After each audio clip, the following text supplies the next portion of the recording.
Yes, people, what's going on? Welcome to Stretford Paddock. I am Adam McKola. He is Mr. Stephen Howson. That is the Allegiant Stadium where Manchester United played Dortmund and lost today. Let me stop you there. No way do you say it like that. Ali Giant. Ali the Giant. Ali the Giant. Ali the Giant Stadium. Allegiant. Here in Las Vegas, Nevada. The city that never sleeps. Is that what they call it? What about like alligator? But they called that. Alligator. They called New York that. And it was always asleep, wasn't it? What? New York? Yeah. All the time. Say I don't sleep. Hey, you want to get out of this bar at 2 a.m? All right. I thought you didn't sleep. I better get to sleep. Anyway, we're here to have a little chat about pre-season. First up, we'll talk about today's game. Dortmund Briefly. 3, Manchester United 2. What did you make of the game? There were two different-ish halves. Obviously, we saw 60 minutes from one team, 30 minutes from the other kind of thing. Get half an hour out of Howson. Wow. What do you think of that? Right. I had a tune like that once when I got suspended from school. Because that was one of those, wasn't it? He had the arm on the back of the neck. Right. Yeah. That is not, you did a really good job today, and I want to give you 30 minutes because that's all you need. Yeah. That was like... You've done enough. I don't know what he was saying to him, and maybe some lip readers at home can go, he was telling him, blah, blah, blah, blah, blah. I have no idea what he was saying to him, but he was ornery. It was a weird one. It could be a huge learning curve for him, though.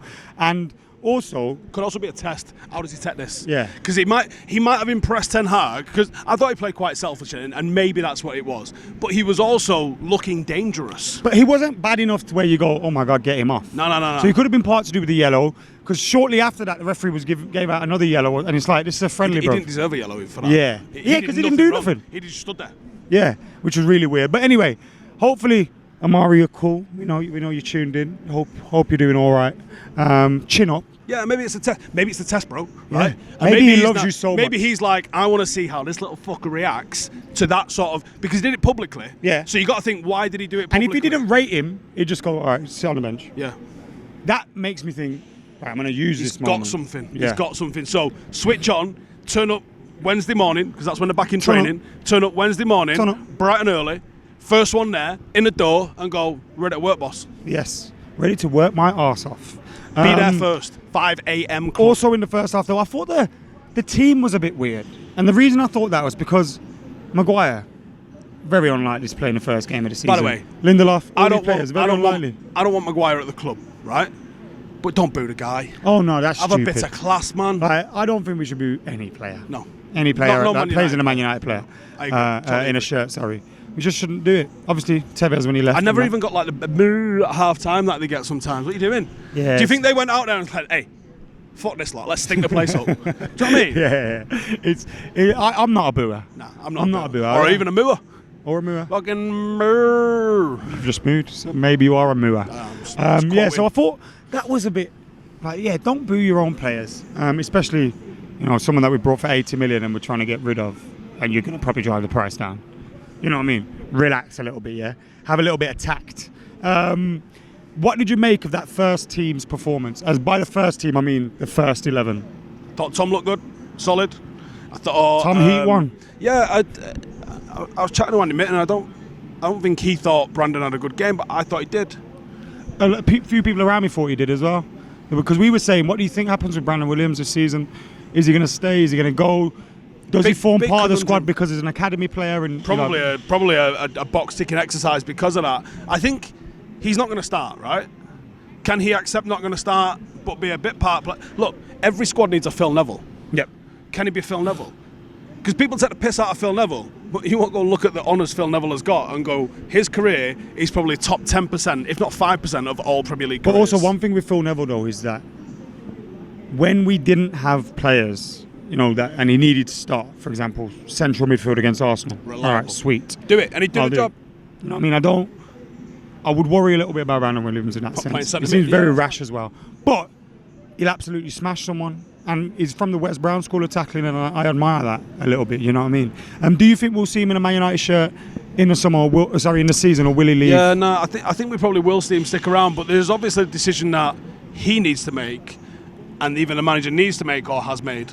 So obviously both of those things need to align. Alvaro Fernandez as well, he'd probably go back out on loan, so it's like, do you risk keeping him and in the hope that you give him 5 to 10 games, or do you go, look, lad, that's a conundrum, innit? Because you might go, I'll keep the potentially worst rated out of these two to advance this guy's career, so he's better when he comes back. It's such a balancing act, because you can send someone out on loan and go, right, okay, he's going to go out on loan, and then 5 days after you send him out on loan, the manager gets sacked, and now then you're not in control of this guy's destiny. And then the guy that you didn't rate quite as highly, your main one, gets injured. Now he plays 30 games this season. Or the complete opposite. That guy goes and gets Player of the Year, and this guy doesn't play.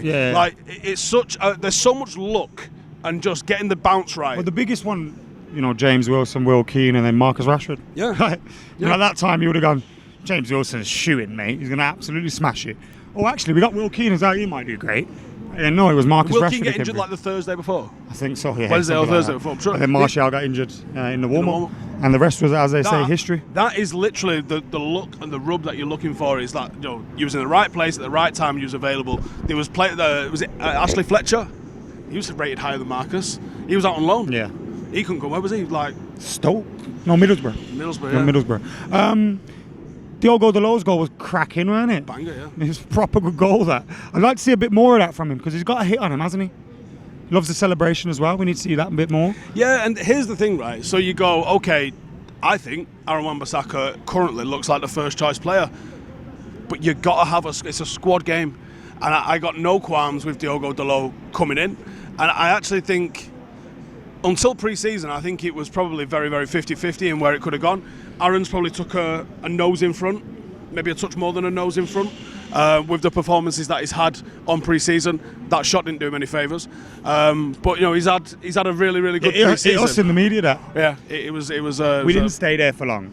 We were in the media zone, and as much as I love Laurie Whitwell, and I love Jamie Jackson, and we love Andy Mitten. Yeah, and the rest of them want to go and get fuck off. Whoa. We got Disco Dono coming up on the channel later. He's all right. We love him. We love more than that. You know who they are. Yeah, you know who you are. Who are you? I know who you are. Who are you? What was that? Fuck it. Yeah, we want to get stuck in the fan. It's on the fucking roof, by the way. Look out, lean back. Look at that. Lean back. Where is it? Lean back.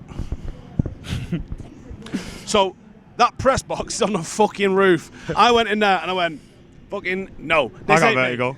This ain't me. I needed to get out of there. I need to go be with the people. Yeah, we got in there with the people. To all the people that we met, you're absolutely amazing. Whether it was at United Con, at the Allegiant Stadium, at the Snapdragon Stadium, whether you met Jay and Joe in Houston, or at the MetLife, anywhere. All the supporters groups and that have been absolutely phenomenal to us. Apart from that Irish bar in Mandalay Bay, you lot can fuck off. They weren't a supporters club though.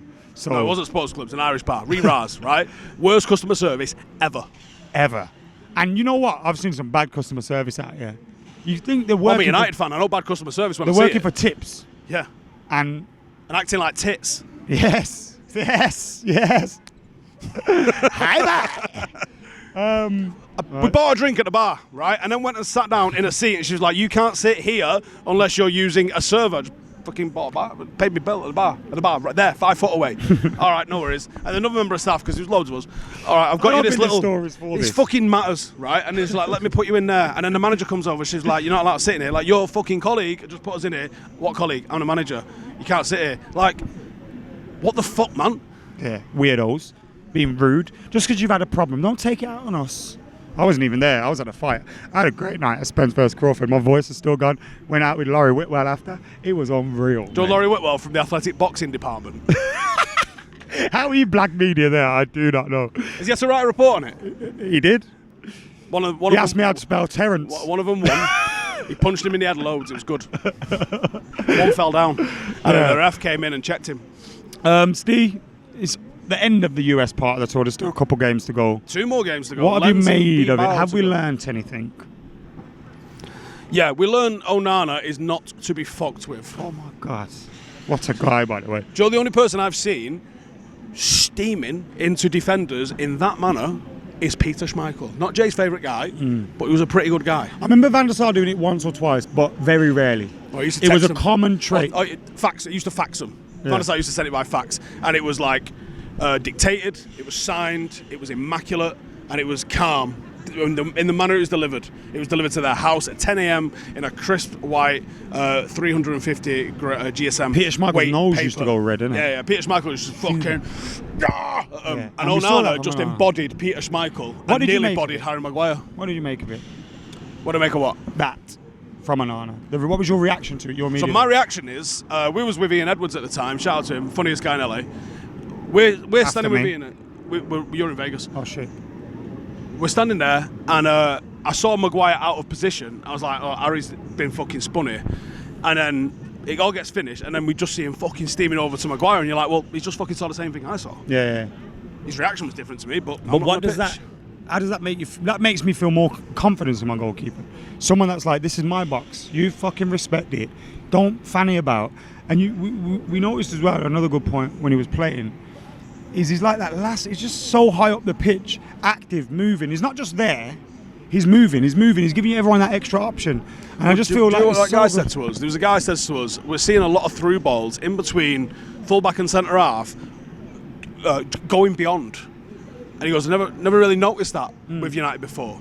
And I said, well, you probably never noticed it with United before, because what happened was De Gea would have sank back all the way into his box, and that attack would have progressed. And De Gea used to do this a lot, where he'd go, look like he was going to play a first-time pass, and then pull his foot out, take a touch.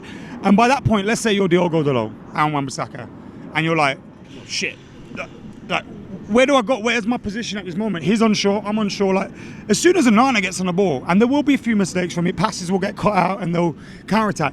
Get on your bike, son, because he can find you in those spaces. Well, I think what the difference is between the two and why you're noticing those balls is because those balls now are running into, because I think he's communicating. He's high in his box, so when those balls are coming into his box, he's going keepers. And then the defenders are letting them run rather than trying to get on it or allowing an attack to come in and get behind it. So I think you're just seeing a different way of dealing with that particular kind of ball. And I think that's one thing that's probably not going to get noticed too much, because his distribution.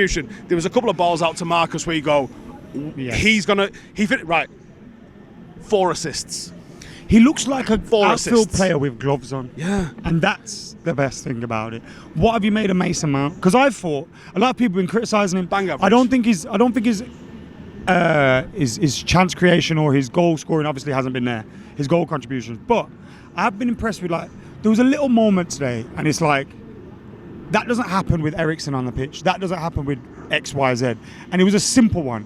We'd almost lost the ball, and he kind of just rushes into a position, gets in front of him, gets a flick on, and it goes through a United player.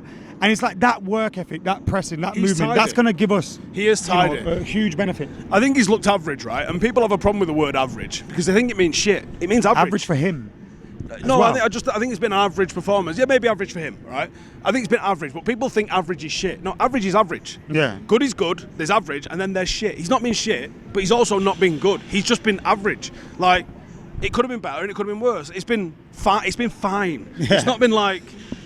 It's not blown me away. He's not done anything that's made me go, oh, wow, in the same manner that Onana has or Wan-Bissaka has. But he's not on his own. Marcus Rashford's been average. Luke Shaw's been average. Though there's been a couple of... Bruno's been a little bit hit and miss. These are players that had heavy seasons last year. They've had internationals post. Haven't had quite the same amount of fitness as everybody else. They'll be fine. They've still got another week and a half or so of training to go. They'll be fine. They'll kick into gear whenever they need to kick into gear. But if we're being honest about them... All England lads, cheers Gareth, you fucking knob, haven't really stepped up to the mark. And maybe there's something to do with it. Maybe we'll have to fucking spend a couple of weeks with that fucking ready salted eating dickhead.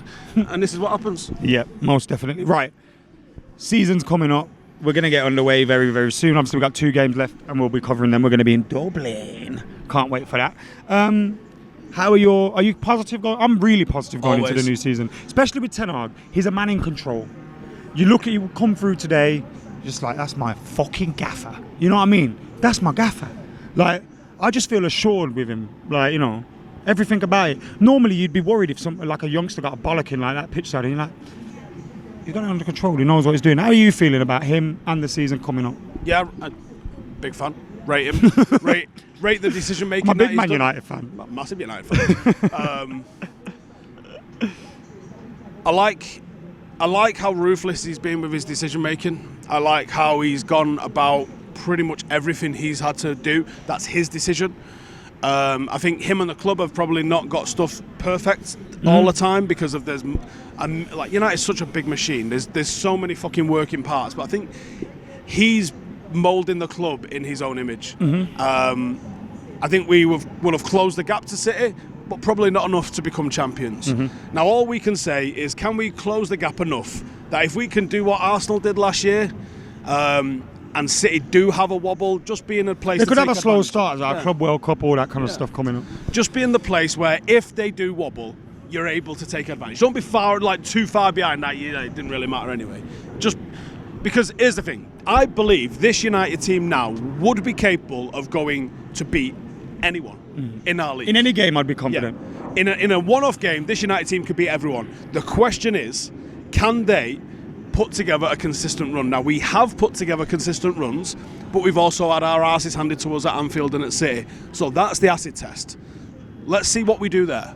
If we're able to go and put it on Arsenal, Liverpool, City, whoever, this team's capable of doing something that might surprise us. Most definitely. I'm just going to go and say it. It's that time of year. 21 is coming under Eric Ten Hag. That's all I'm going to say. I do not endorse the message that Adam is preaching right now. Or maybe I think if 21's coming, under Ten Hag. Under Ten Hag, yeah, fine. As long as you don't say this season and with your chest, I'm all right with that. 21 is coming this season with my chest. Anyway, thank you for tuning in. This has been Howson and McKola. It kind of turned into an uncensored, didn't it? Him moaning about Irish a review. Yeah. But it was a little bit uncensored. It's a rave and a review. Raving view. Hell of a stadium, that, by the way. I'm going to get out of here because I need a piss as well. You're hot and bothered. Joe's over there fanning himself. Big fanny. Done some fucking sweating me today, mate. Anyway, it's been a great trip. Love you. Love you. Love you. Love you, bye.